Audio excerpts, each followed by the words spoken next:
Hi, my name is Caity Mulcahy, and welcome to my senior TED Talk. Most of you have heard of Martin Luther King Jr., a passionate civil rights leader and activist who became one of the most widely known spokesperson and leaders of the civil rights movement. What most of you don't know about Martin Luther King Jr. is how he suffered from PTSD due to unfortunate and frequent harassment, death threats, and beatings. And through this suffering, and probably because of it, Martin Luther King Jr. was able to fight every day and lead a movement that would help the world better understand human nature, loss, and growth.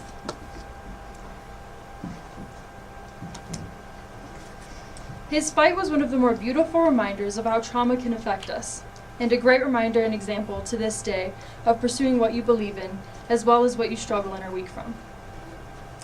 While thinking about my senior thesis and what I would like to study, I thought about what could be meaningful, and what affects many people but is unknown or misunderstood. Then I thought about PTSD, which might be confusing. I'm gonna at the computer. Oh, okay.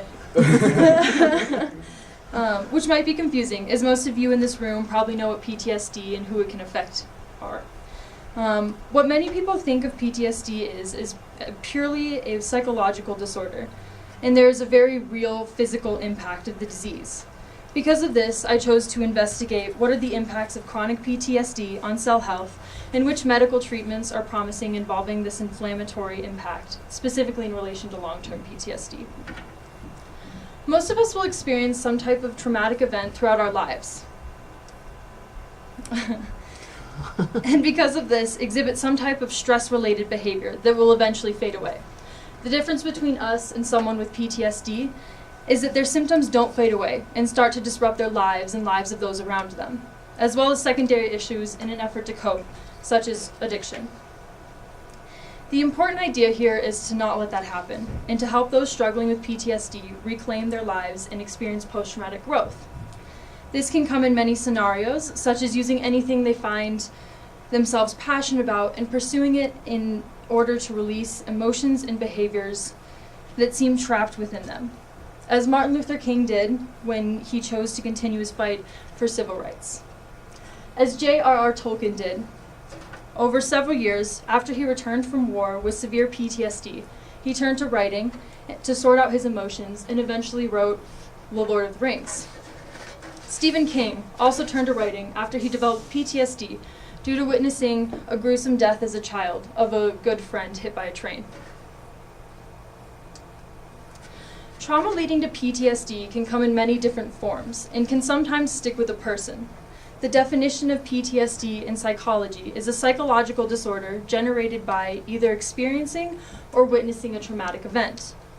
When someone experiences nightmares, flashbacks, guilt, anxiety, avoidance, rage, fear, insomnia, and is unable to lead their daily life as usual, this can become known as PTSD.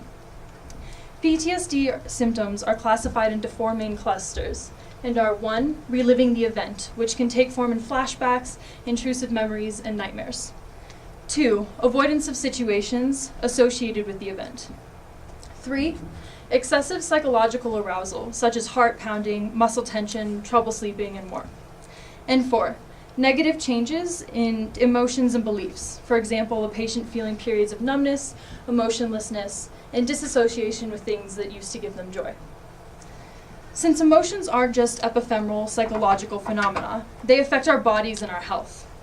Because many emotions have certain contagious quality, our feelings and our behaviors they drive can also affect the minds, health, and bodies of those around us. This is true if your emotions at the moment are of the feel-good variety or not. Using what is known as a two-dimensional model, as some psychologists use today, can show how polarities between pleasant and positive, and unpleasant and negative, and low arousal and high arousal emotions can affect our psychological states. Therefore, our bodies, because what is psychological is ultimately biological.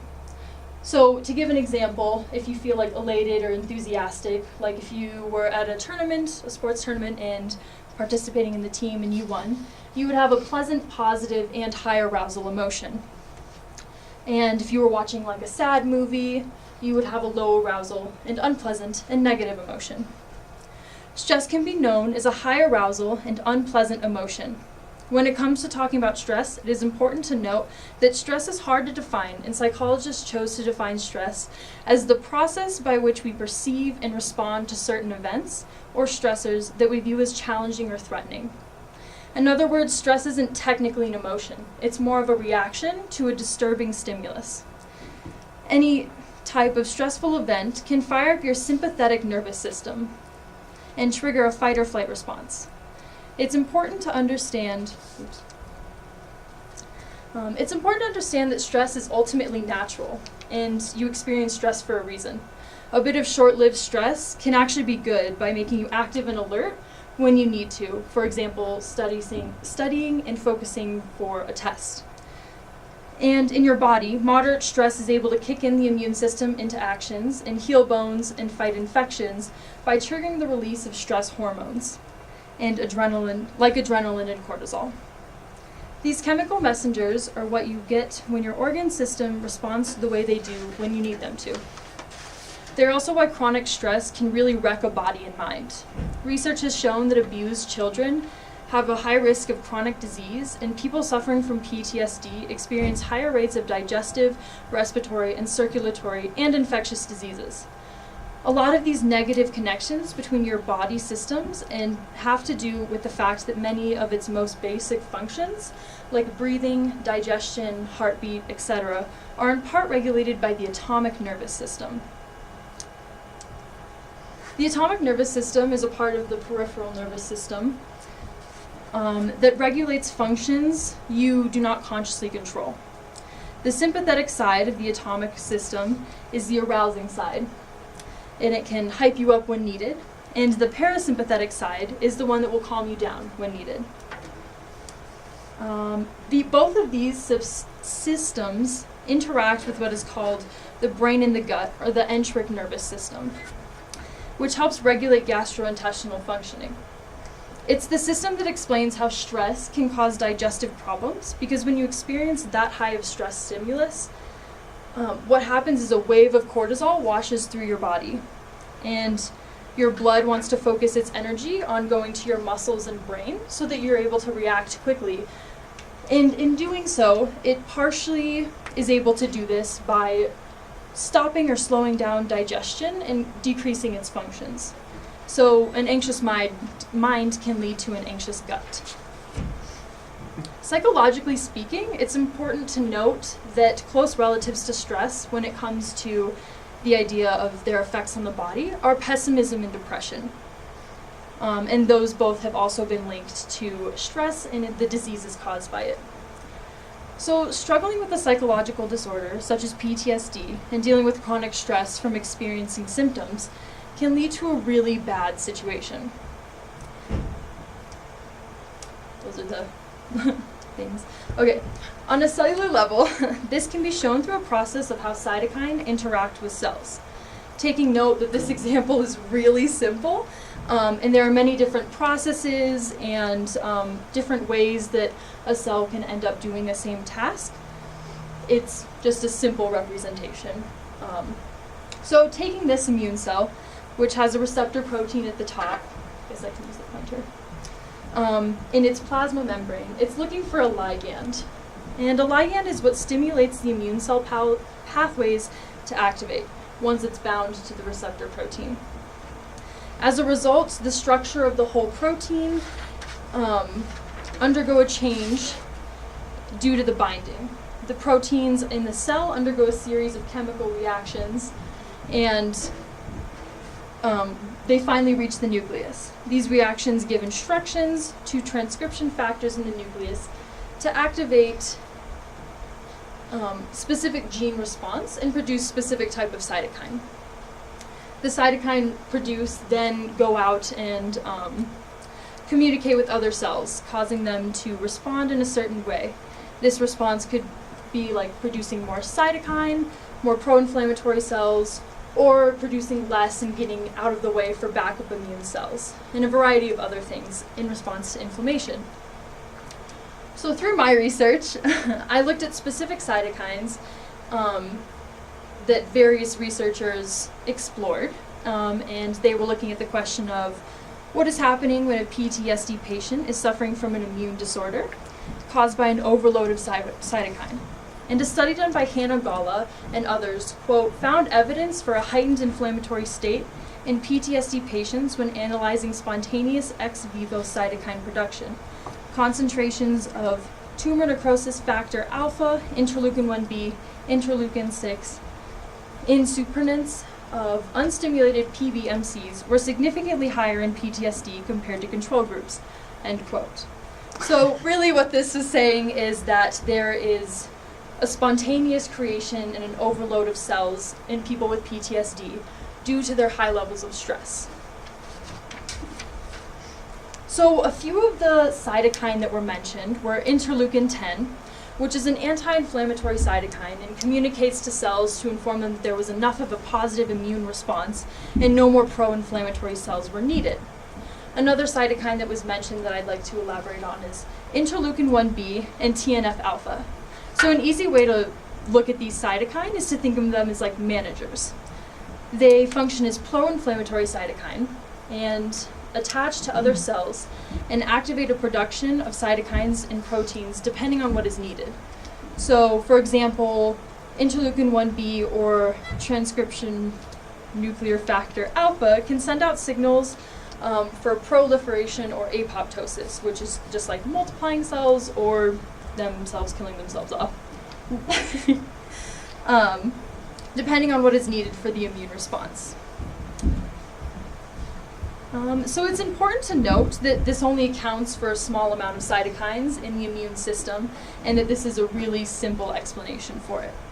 So overall, this research that I found was stating that in PTSD patients, they seem to have an overproduction and sometimes a spontaneous production of immune response and immune cells, which in the end causes an immune disorder. This response to chronic stress from body adds another layer of injury to PTSD patients, and is yet another struggle that needs to be dealt with. With trauma and stressors from PTSD, this can really affect a person and make them turn to substances in an effort to help them cope with their struggles, and in some cases can lead to addiction. When PTSD is left untreated, sufferers can feel helpless and desperate for a solution, and some find that in substance and leading to substance abuse. Unfortunately, addiction and trauma can coincide and create a situation that is hard to recover from without also dealing with the other.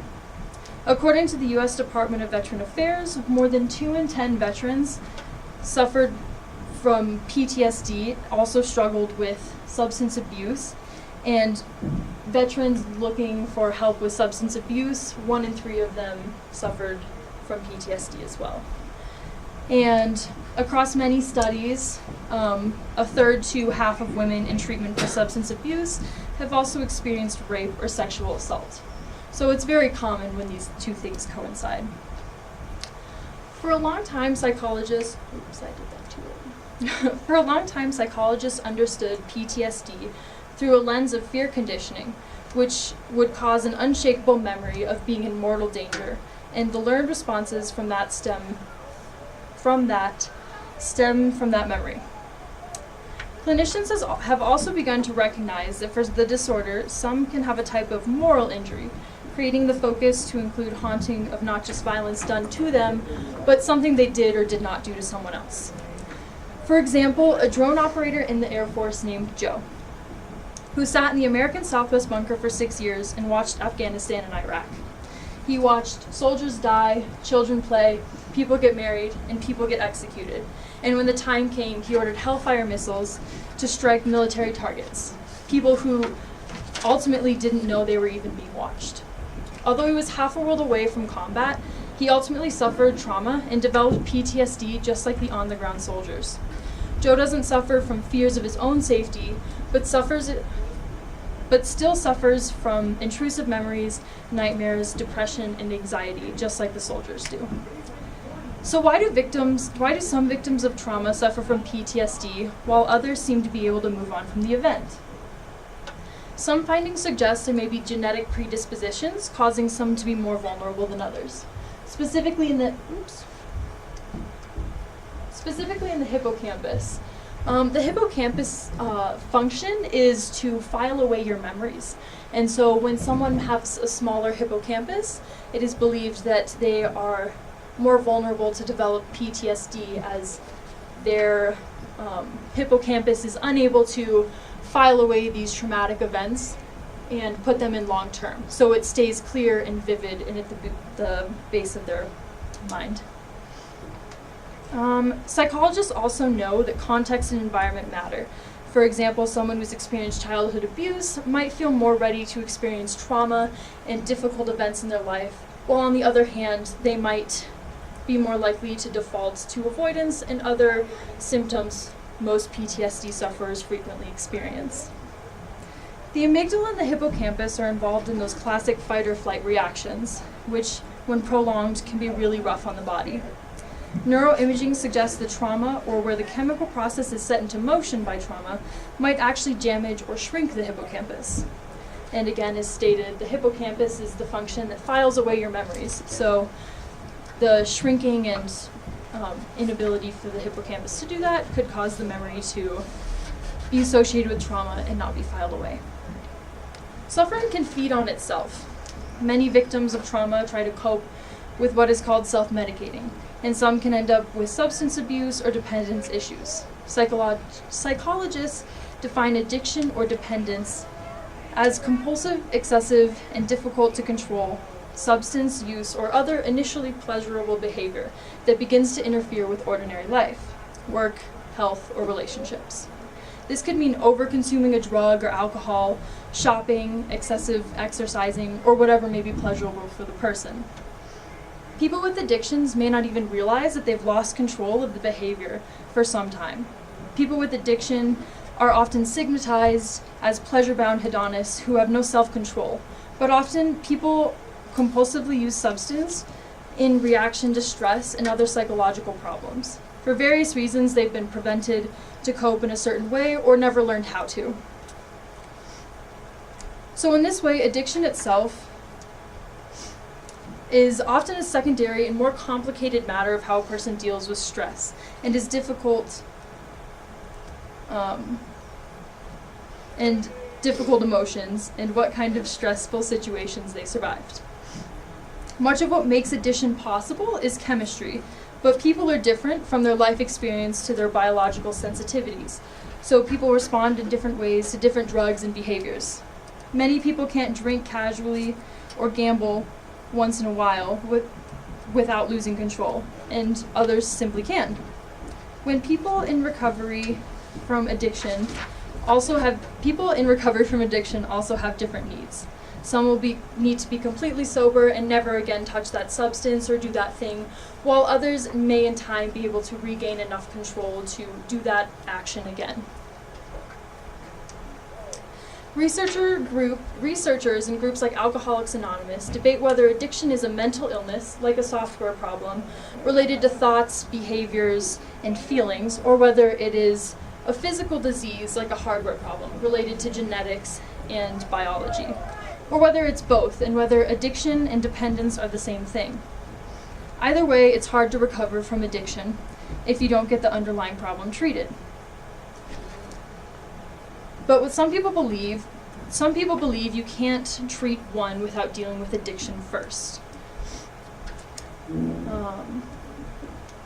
Although this controversy continues, they're moving towards a model of treating both, a dual diagnosis.